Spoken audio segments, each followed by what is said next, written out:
আজ আইন শৃঙ্খলা সংক্রান্ত উপদেষ্টা পরিষদের কমিটি 20তম সভা অনুষ্ঠিত হয়েছে। সভায় দেশের সার্বিক আইন শৃঙ্খলা পরিস্থিতি পর্যালোচনা, আসন্ন ত্রয়োদশ জাতীয় সংসদ নির্বাচন, আইন শৃঙ্খলা বাহিনীর সদস্য মোতায়েন, এই যে এখন তো শোনেন না, পরে প্রশ্ন জিজ্ঞেস করা শুরু করবে, মোতায়েন, নির্বাচনী সমন্বয় সেল, নির্বাচনকে সুষ্ঠু, নিরপেক্ষ, শান্তিপূর্ণ, গ্রহণযোগ্য এবং উৎসবমুখর করতে গুরুত্বপূর্ণ পদক্ষেপসমূহ, অপারেশন ডেভিল হান্ট ফেজ 2 এর অগ্রগতি পর্যালোচনা, অবৈধ এবং লুট হওয়া অস্ত্র উদ্ধার কার্যক্রম, মাদক বিরোধী অভিযান সহ বিভিন্ন গুরুত্বপূর্ণ বিষয়ে আলোচনা হয়েছে। আপনারা জানেন, বর্তমান অন্তর্বর্তীকালীন সরকার একটি অবাধ, সুষ্ঠু, নিরপেক্ষ, শান্তিপূর্ণ এবং গ্রহণযোগ্য এবং উৎসবমুখর পরিবেশে নির্বাচন অনুষ্ঠানে বদ্ধপরিকর। সেই জন্য জাতীয় নির্বাচনের জন আকাঙ্ক্ষা বাস্তবায়ন এবং নিশ্চিতকরণে আইন শৃঙ্খলা নিয়ন্ত্রণের মাধ্যমে সর্বোচ্চ নিরাপত্তা ব্যবস্থা গ্রহণ আমাদের নিকট এখন সর্বোচ্চ অগ্রাধিকার। আর এই লক্ষ্যে স্বরাষ্ট্র মন্ত্রণালয় সমন্বিতভাবে কাজ করে যাচ্ছে। নির্বাচনে আইন শৃঙ্খলা পরিস্থিতি নিয়ন্ত্রণ রাখতে দেশ জুড়ে 2 পর্বে আইন শৃঙ্খলা রক্ষা বাহিনী মোতায়েন করা হবে। এই ক্ষেত্রে ভোটকেন্দ্রের নিরাপত্তা থেকে শুরু করে মোবাইল ও স্ট্রাইকিং ফোর্স পরিচালনা সবকিছু সমন্বয় থাকবে রিটার্নিং কর্মকর্তার অধীনে। গত 6 জানুয়ারি আমাদের স্বরাষ্ট্র মন্ত্রণালয় থেকে এই সংক্রান্ত একটা পরিপত্র জারি করা হয়েছে। ত্রয়োদশ জাতীয় সংসদ নির্বাচন অবাধ, সুষ্ঠু, শান্তিপূর্ণ, নিরপেক্ষভাবে এবং উৎসবমুখর পরিবেশে অনুষ্ঠানের লক্ষ্যে শান্তি শৃঙ্খলা রক্ষায় police, border guard Bangladesh, Ansar, VDP, coast guard সহ স্থানীয় বেসামরিক প্রশাসনকে সহায়তা দিতে in aid to civil power আওতায় সশস্ত্র বাহিনী সদস্যদের মোতায়েন থাকবে। প্রথম পর্বে চলমান যারা মোতায়েন রয়েছে তারাও বলবৎ থাকবে। দ্বিতীয় পর্বে ভোট কেন্দ্রিক মোতায়েন, সেখানে আইন শৃঙ্খলা রক্ষা বাহিনীর সদস্যরা 8 থেকে 14 ফেব্রুয়ারি পর্যন্ত মোট 7 দিন দায়িত্ব পালন করবেন।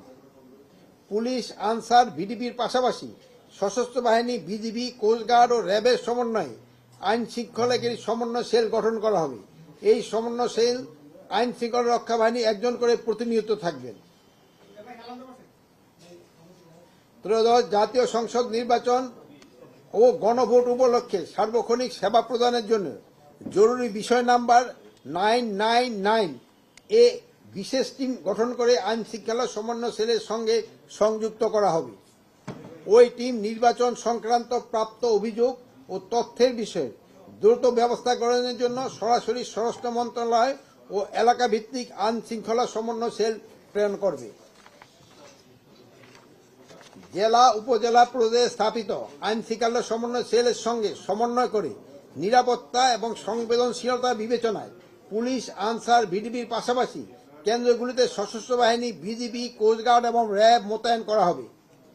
এছাড়াও নির্বাচন সুষ্ঠু করার জন্য নির্বাচনকালী জেলা, উপজেলায় আইন শৃঙ্খলা বাহিনী অবৈধ অস্ত্র উদ্ধার, সন্ত্রাসীদের গ্রেপ্তার, বিশেষ তথ্যের ভিত্তিতে এলাকা ভিত্তিক অভিযান, চেকপয়েন্ট অভিযান পরিচালনা করবে। আপনাদের ইতিমধ্যে জানানো হয়েছে যে এবার জাতীয় নির্বাচনে আইন শৃঙ্খলা বাহিনীর সদস্যরা আইন শৃঙ্খলা পরিস্থিতি অবনতি ঘটানো বা নির্বাচনে বাধাগ্রস্ত করার যে কোনো অপতৎপরতা প্রতিরোধে ব্যবস্থা গ্রহণ করতে পারবে। ত্রয়োদশ জাতীয় সংসদ নির্বাচন ও গণভোট 2026 উপলক্ষে সশস্ত্র বাহিনী বিভাগ সহ বিভিন্ন আইন শৃঙ্খলা রক্ষাকারী বাহিনী থেকে নিম্নরূপ হারে সদস্য মোতায়েন করা হবে।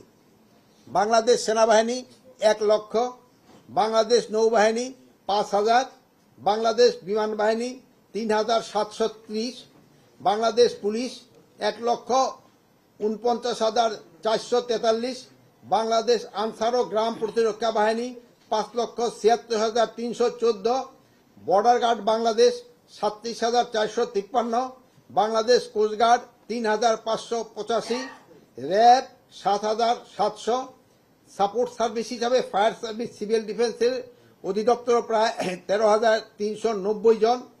সর্বমোট 8,97,117 জন আইন শৃঙ্খলা বাহিনীর সদস্য মোতায়েন করা হবে। আসন্ন জাতীয় সংসদ নির্বাচনে ভোট কেন্দ্রের সংখ্যা হবে 42,761। তার মধ্যে অধিক গুরুত্বপূর্ণ ভোট কেন্দ্র থাকবে 8,780টি, গুরুত্বপূর্ণ ভোট কেন্দ্র 16,548টি, সাধারণ ভোট কেন্দ্র 17,433টি। পুলিশ সদস্য কর্তৃক অধিক গুরুত্বপূর্ণ এবং গুরুত্বপূর্ণ ভোট কেন্দ্রে 25,000 বডি ওয়ার্ন ক্যামেরা ব্যবহার করবে। আসন্ন জাতীয় সংসদ নির্বাচনে প্রতিটি ভোট কেন্দ্রে সিসিটিভি স্থাপন করা হবে, সে লক্ষ্য প্রয়োজনীয় প্রস্তুতি গ্রহণ করা হচ্ছে। বিভিন্ন আইনশৃঙ্খলা বাহিনী নির্বাচন প্রশিক্ষণ আগামী 20 জানুয়ারি 2026 তারিখের মধ্যে সম্পন্ন হবে। উল্লেখ্য যে এইবারই প্রথমবারের মতো নির্বাচন উপলক্ষে আইনশৃঙ্খলা বাহিনীর প্রশিক্ষণ আয়োজন করা হয়েছে। এবার নির্বাচনে আরেকটি উল্লেখযোগ্য দিক হচ্ছে ড্রোনের ব্যবহার। বিভিন্ন আইনশৃঙ্খলা বাহিনী 418টি ড্রোন ব্যবহার করবে। এর মধ্যে সেনাবাহিনী কর্তৃক 200, নৌবাহিনী কর্তৃক 16টি, বিজিবি কর্তৃক 100টি, বাংলাদেশ পুলিশ কর্তৃক 50টি, কোস্টগার্ডের 20টি, র্যাবের 16টি, বাংলাদেশ আনসার ও গ্রাম প্রতিরক্ষা বাহিনীর 16টি ড্রোন পরিকল্পনা অনুযায়ী সমন্বিতভাবে ব্যবহার করা হবে। নির্বাচনের নিরাপত্তা সুরক্ষা প্রদানের জন্য বিভিন্ন বাহিনী তাদের ডগ স্কোয়াডও ব্যবহার করবে। এবার নির্বাচনে আইনশৃঙ্খলা নিয়ন্ত্রণে সবচেয়ে কার্যকর ভূমিকা রাখবে নির্বাচন সুরক্ষা অ্যাপ 2026। এর ব্যবহার সেটি ন্যাশনাল টেলিকমিউনিকেশন এবং মনিটরিং সেন্টার NTMC কর্তৃক প্রস্তুত করা হয়েছে।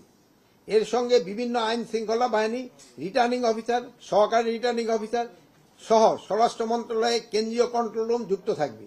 এটি তাৎক্ষণিকভাবে আইন শৃঙ্খলা সংক্রান্ত অভিযোগ গ্রহণ এবং এর দ্রুত প্রতিকার ও নিয়ন্ত্রণে ভূমিকা রাখবে।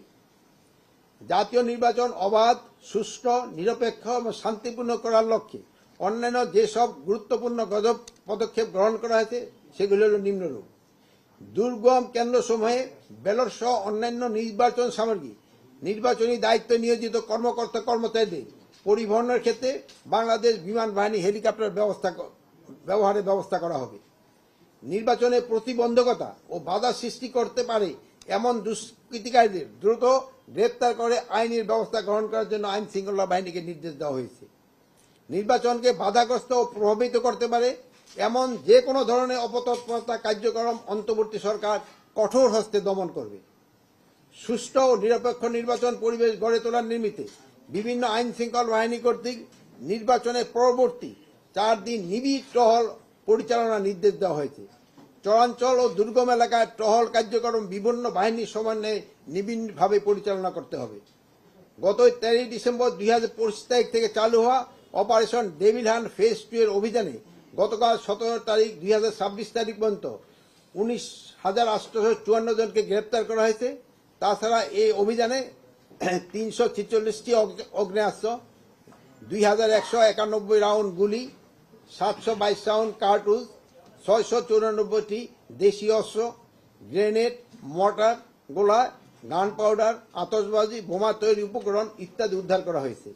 এ সময় মামলা ও ওয়ারেন্ট মূলে 33,513 জন সহ সর্বমোট 53,367 জনকে গ্রেপ্তার করা হয়েছে।